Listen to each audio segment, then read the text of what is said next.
NCC cadet विकसित भारत 2047 की नींव कर्नल एंटनी हेनरी सेल्वम। नमस्कार, पड़ताल न्यूज में आपका स्वागत है। हजारीबाग सिलवार एनसीसी कैडेट्स के लिए संयुक्त वार्षिक प्रशिक्षण शिविर राजकीय पॉलिटेक्निक कॉलेज सिलवार में शुक्रवार को एक उत्साहपूर्ण उद्घाटन समारोह के साथ शुरू हुआ। 10 दिवसीय प्रशिक्षण शिविर की शुरुआत क्षेत्र भर के विभिन्न बटालियनों और शैक्षणिक संस्थानों से 597 कैडेटों, 50 प्रशिक्षकों और सपोर्ट स्टाफ की भागीदारी के साथ हुई। इस प्रशिक्षण शिविर में डीएवी सीनियर विंग के 50 बच्चे शामिल हो रहे हैं। शिविर का उद्देश्य राष्ट्रीय कैडेट कोर एनसीसी के कैडेटों में अनुशासन, नेतृत्व क्षमता और सामुदायिक सेवा की भावना पैदा करना है।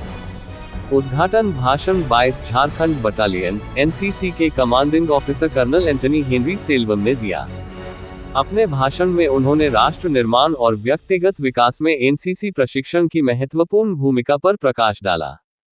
उन्होंने वर्ष 2047 तक पूर्ण विकसित भारत के सपने को साकार करने के लिए एनसीसी कैडेटों के योगदान पर जोर दिया। उन्होंने कैडेटों को शिविर की विविध क्रियाकलाप का अधिकतम लाभ उठाने के लिए प्रोत्साहित किया, जिसमें शारीरिक प्रशिक्षण, सांस्कृतिक कार्यक्रम, हथियार चलाना और सामाजिक सेवा की गतिविधियां शामिल हैं। उन्होंने शिविर के दौरान शारीरिक फिटनेस, मानसिक सहनशक्ति बढ़ाने और अनुकरणीय मानवीय गुणों को विकसित करने के महत्व पर भी जोर दिया।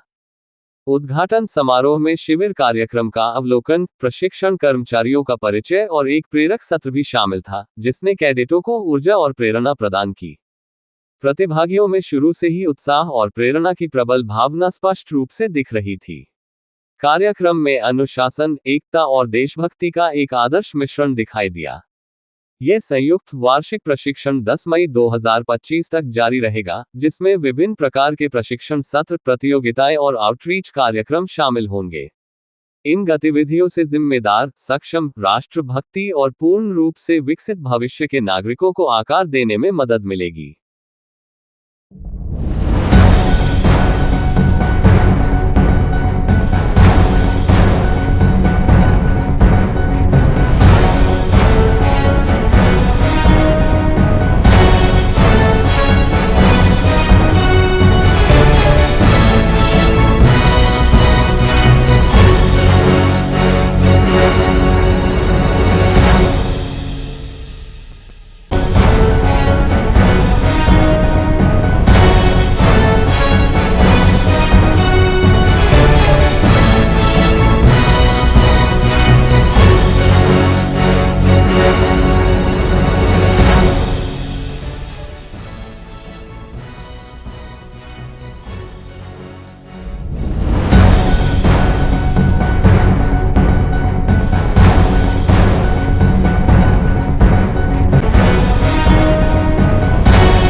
डीएवी के स्वप्न